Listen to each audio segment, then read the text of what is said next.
Two words that people often get mixed up are much and many.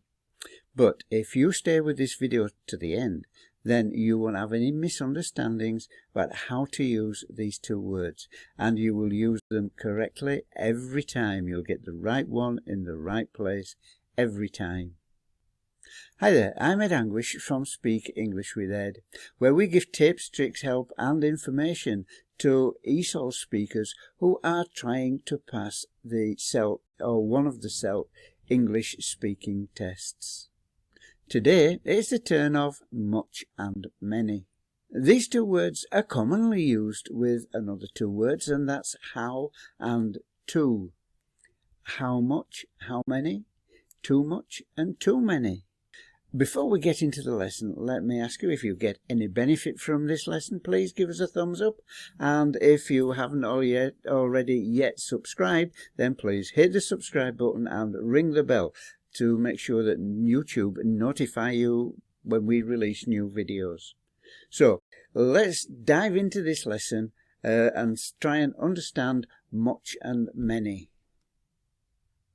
Much and many. So we've already said that they're often used with how and to, how many and how much, and too many and too much. We often used together.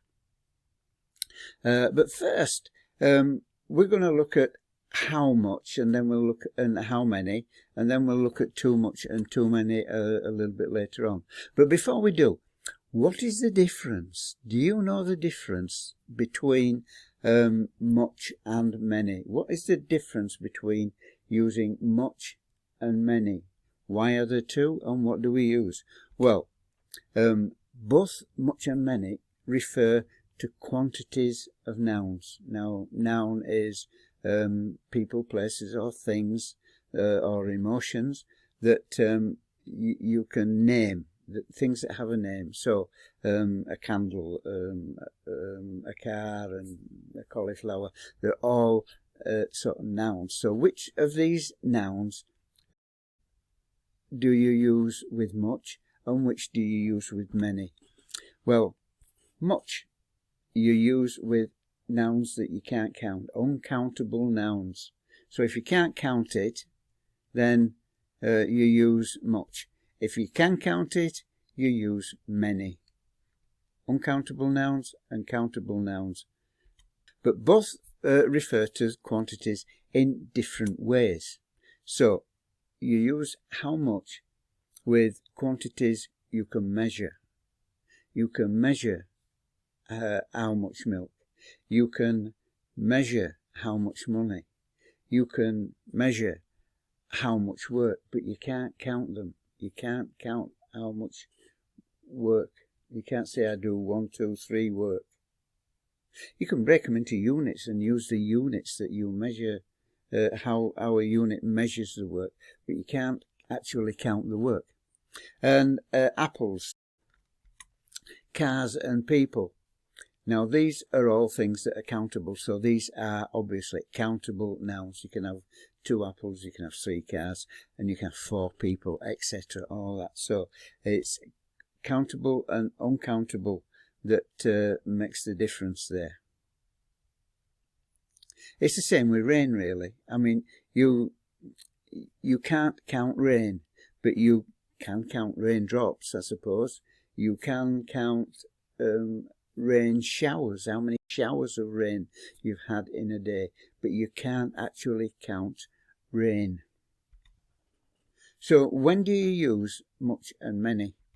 Well, you use much when you're talking about things that you want to measure, obviously we said. So you use too much of a substance or a thing that you can measure. And you use many when you're talking about things that you want to count. Let's make that plain. So now let's look at how we use too much, not how much, but too much and too many. Well, these are pretty much the same. You use too much when you're talking about things that are measurable, and you use too many when you're talking about things that are countable. When you can count them, you use too many. When it's just the same, only we're using to instead of how in this section. And because we've not got how, we've got to. It's not a question. These are not questions. They're statements. They're statements that you're making to somebody. There is too much, blah, blah, blah. There are too many, blah, blah, blah. So they're not questions at all, these.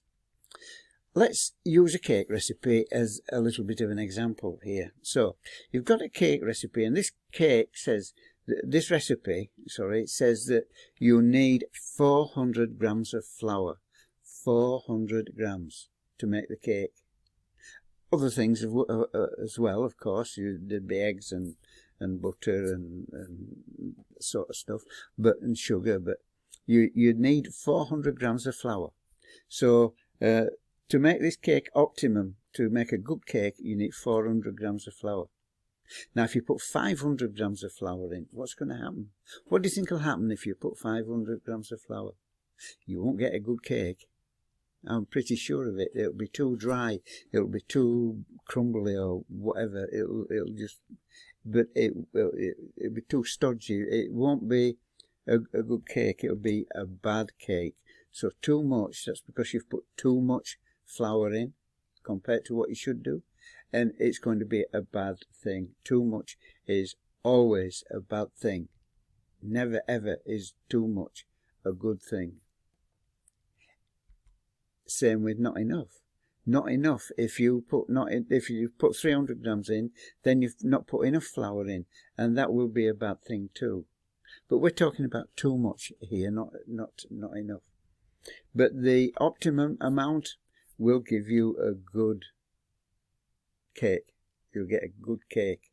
Be nice and moist and just crumble. I could do with a cup of tea and a coffee and a piece of cake at the moment. Right. But too much is a bad thing. Too much is a bad thing. So now let's have a look. That's too much. Let's have a look at a thing now for some milk in the fridge. We've got some milk in the fridge here.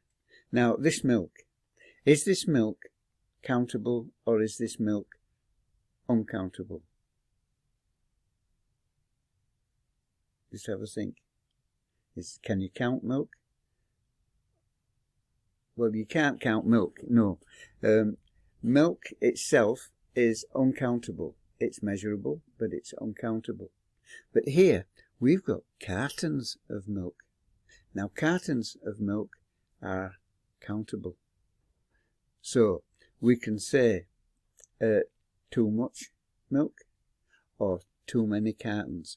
It's both the same thing. Because you've got the milk in cartons, you can count it. So, we've got 6 cartons of milk.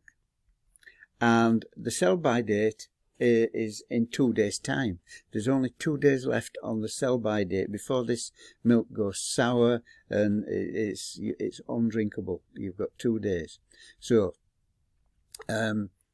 you've got day 1 and day 2. On day 3 and day 4, you can't drink this milk. It's gone way bad. It's gone way bad. But you only use 1 carton of milk a day. You've got 6 cartons of milk, but you only use 1 carton per day. So, on day 1, you use a carton of milk. On day 2, you use a carton of milk, and it's good milk, and it's fresh, and it's all this sort of stuff, and there's no problem with it. You use 2 cartons of milk. But on day 3, you've got 4 cartons left. They're all going to be thrown away because it's now out of date and it's gone sour. It's no good. So you're going to have to throw this away. So you can say that you've got too many. You've got 4 here. 4 too many cartons. Or you've got 4 cartons too many. So it comes back to the same with the cake. Too much and too many. They're both bad. Too much flour, too many cartons of milk. They're both bad things. Not good at all. So let's have a look at a few things that come under the too much category. Okay, so these things are too much.